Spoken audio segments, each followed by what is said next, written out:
Nor need we shrink from honestly facing conditions in our country today.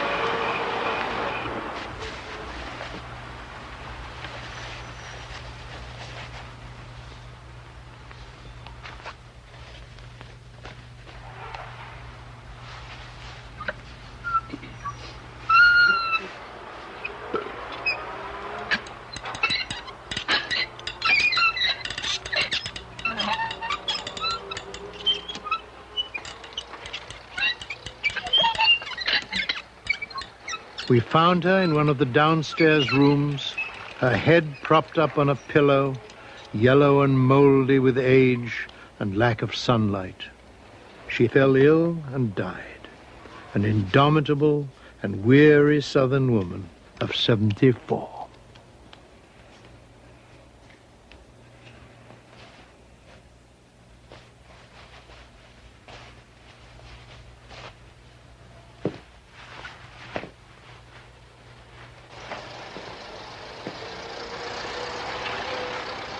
Help me with her feet, please.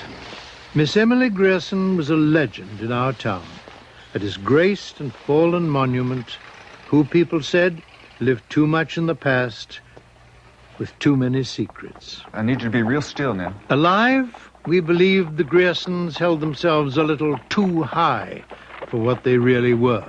None of the young men were quite good enough for Miss Emily. Well, that'll be just fine. Toby, get the jug. Oh, good. Colonel, we got business to do before we get too old talking it over. Mr. Grierson, I thought perhaps Miss Emily would... There's a dance next Saturday. She won't attend any dances.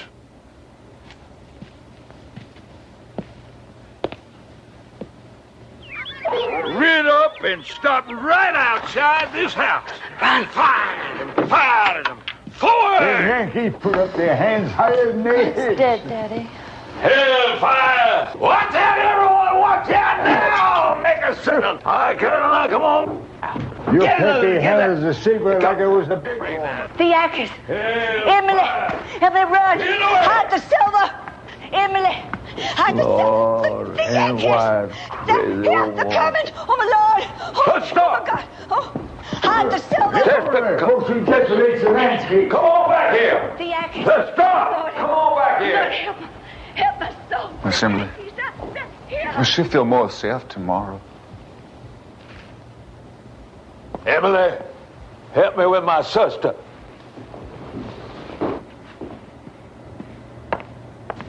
Her Aunt Wyatt went completely crazy at the last and passed on soon after. You'll have plenty of chance of getting a wedding dress.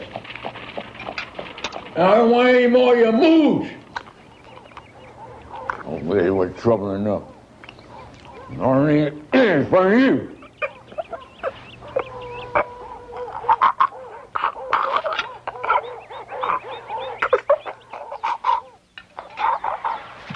Daddy.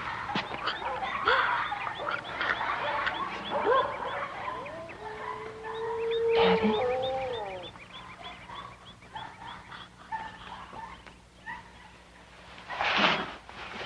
Daddy. The day her daddy died, it got out that the house was all that was left her. And in a way, people were glad. Now, like the rest of us, she too would know the old thrill and the old despair of a penny more or less.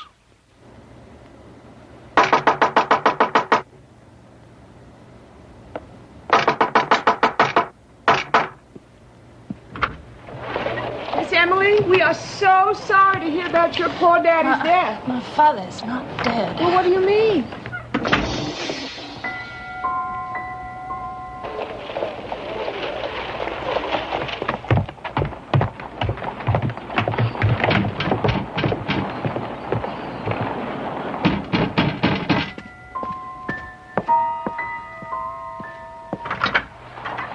Third day, Miss Emily. We have to dispose of the body.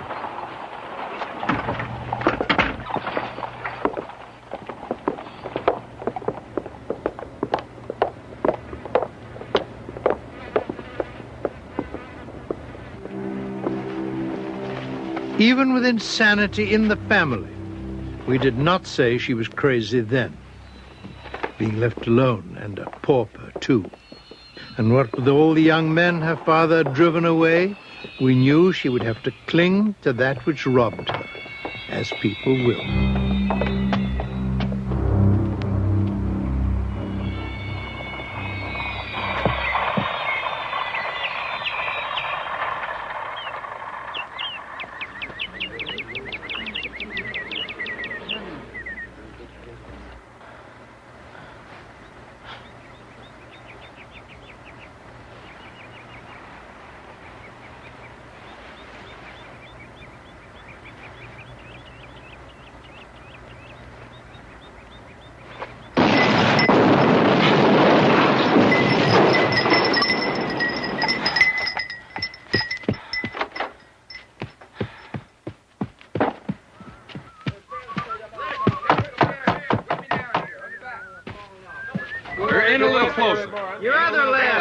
Sorry about the trouble and noise. We're blowing up stumps for the new sidewalk.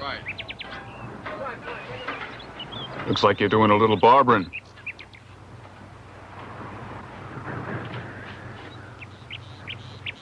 My name is Barron. Homer Barron. I'm the foreman.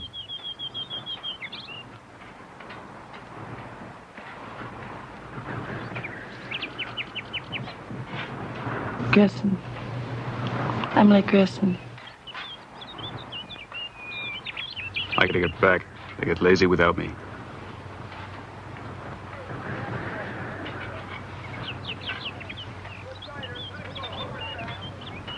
Here's your razor.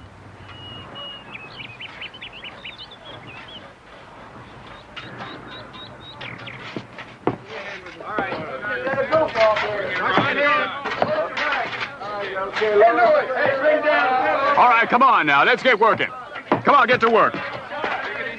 Really do it.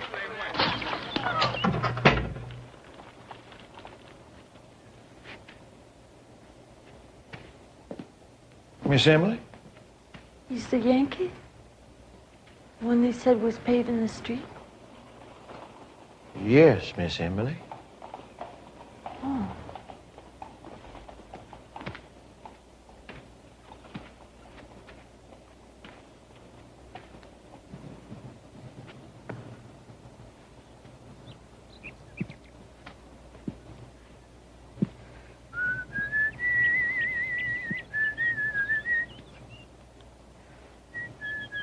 Mr. Barron?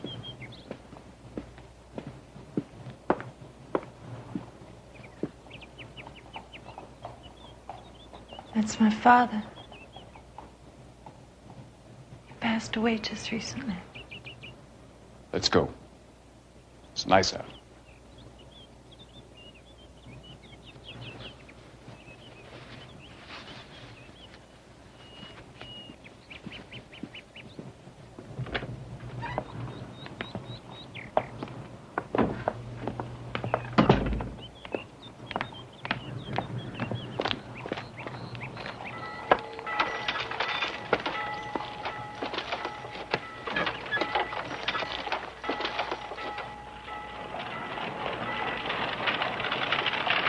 Hang on now.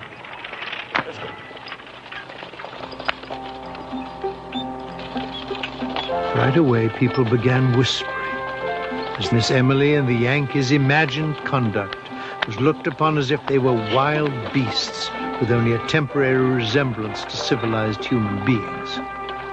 Everybody loved the gossip. It was lively romance, like public accounts of arson and murder, even when we believed that she was fallen.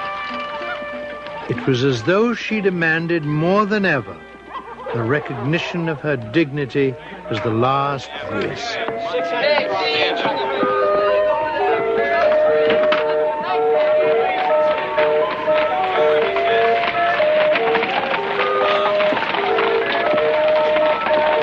Well, thank you, ladies. Well, good day, Miss Emily.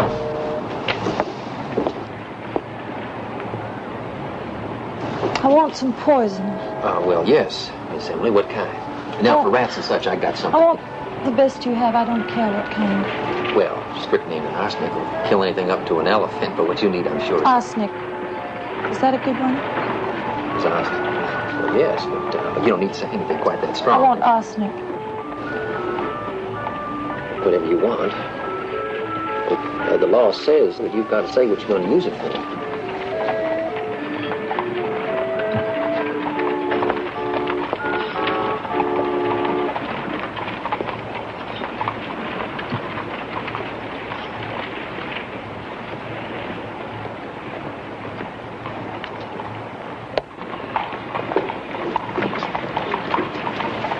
Dave.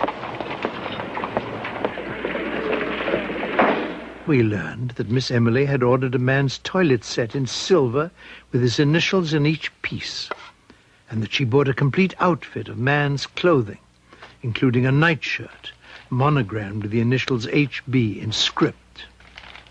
We thought Homer Barron a willing and unfailingly good-natured sort, even if an unreliable Yankee. We were sure that they were to be married.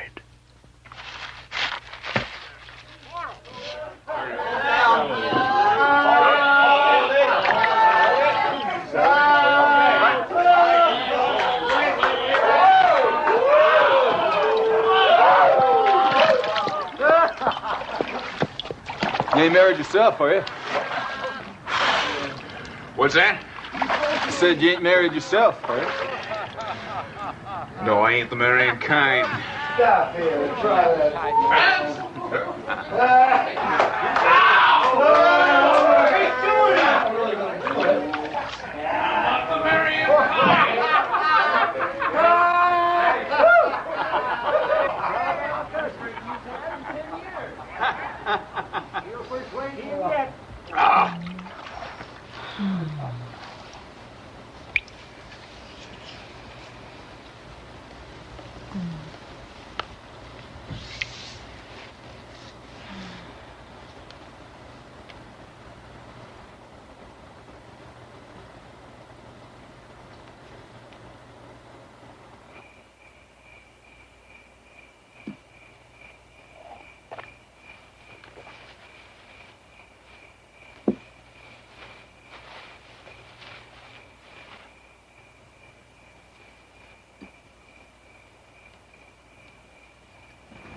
You know, I sure miss our buggy rides.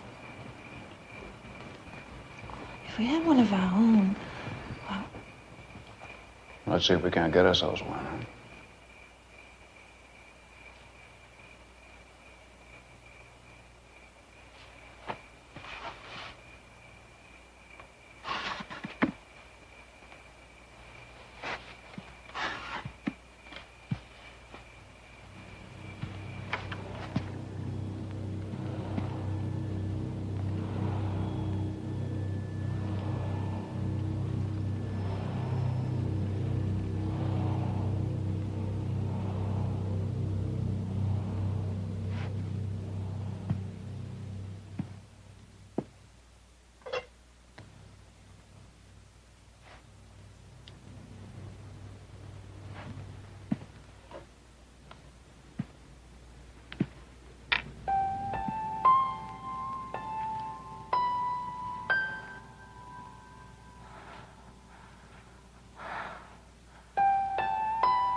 Homer Barron finished laying the sidewalks and deserted her.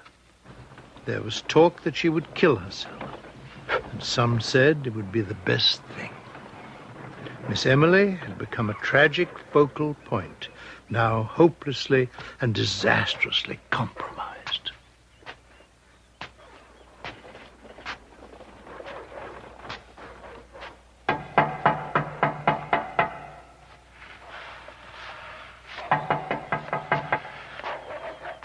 My word, what is that smell? Oh, Toby. As if a man, any man, could keep a kitchen properly. Them so high and mighty. Well, we'll see the Colonel that there ought to be a law. I'd be the last person in the world to hurt Miss Emily, but we really got to do something, Colonel. Oh, it's probably just a rat or a snake that Toby's killed in the yard. Well, hell, that's simple enough. Tell her to have it cleaned up and give her a certain amount of time, and if she don't... Damn it, sir. Would you accuse a lady to her face of smelling bad? Miss Emily's house now possessed the town with a fascinated distaste, as the men slunk about like burglars with sacks of lime to defeat the odor and the rumors. Smells like hog slop. Well, spread that lime real good and get it all in the corners.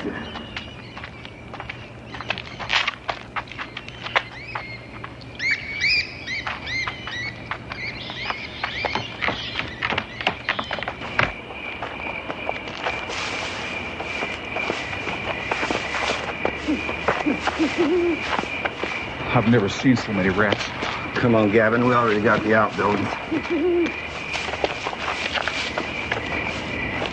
I don't think she saw us. Now you leave Miss Emily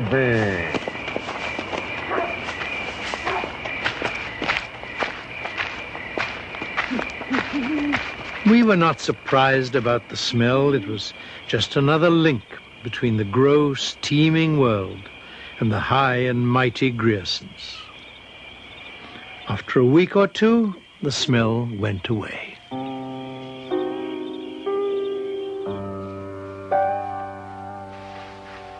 Her last champion, Colonel Sartoris, died soon after, isolating her even more.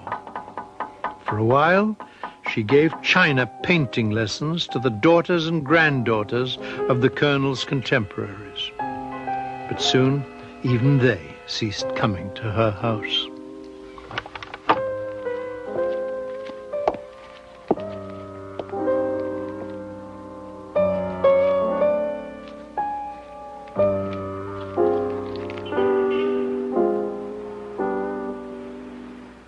On occasion, we heard music and saw shadowy shapes parading past the windows, looking or not looking at us, we never could tell which. It became a gloomy house, once one of our best, now a ghost of unnamed and disastrous tragedies. Meanwhile, her taxes were never collected.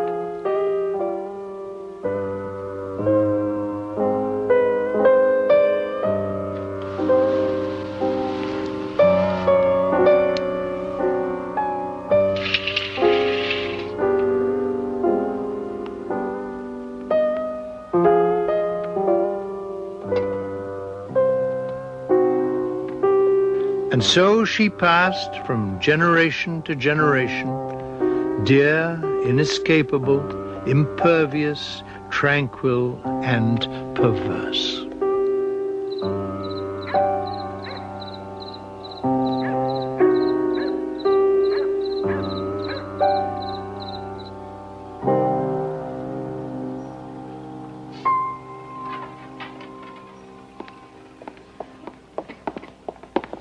Her Alabama cousins came at once and held her funeral on the second day.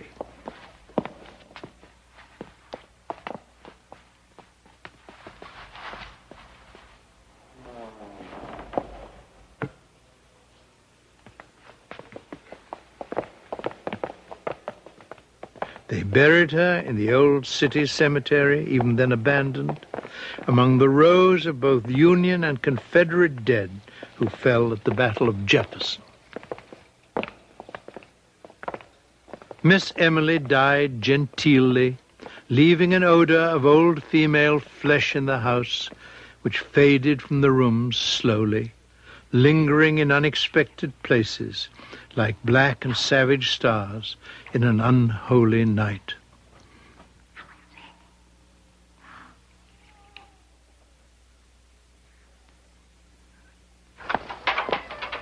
Doctor? Good morning. Ladies. Good morning, Doctor. Good morning, ma'am. Who are you? I'm L.V. Binford, deputy sheriff. Where did you get this? Who broke this? I found it here. I didn't break it. There is a room upstairs that is locked. Yes, ma'am. Toby didn't say anything to me. Toby's long since gone. Everything's gone. I want to go upstairs. Will you go with us up there? I want this to be legal. Yes, ma'am. All right, come on. Oh, you go first. Go. Are you coming? Yes, ma'am, I'm coming. I'm coming. Come on, Doc. Let's go, Doc. Go, Doc. This is a disgrace to the house. Everything is just gone. The silver, the china, everything. I surely do hope we find the wires. And grandmother's silver service. This is the room. Well, there's no key. You'll have to lock the door in.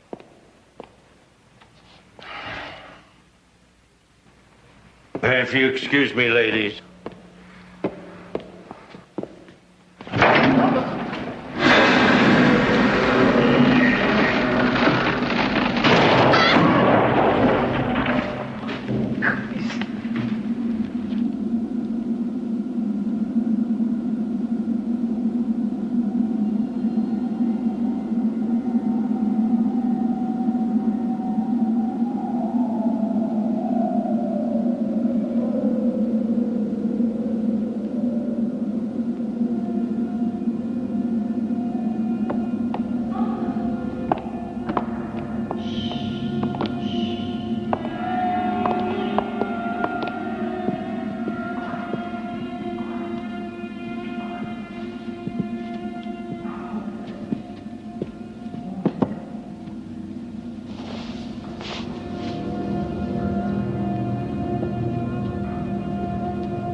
Fellow's been used.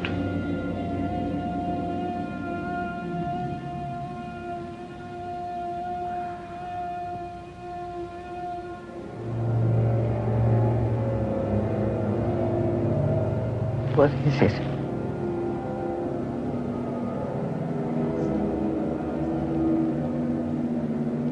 It's a long strand of gray hair.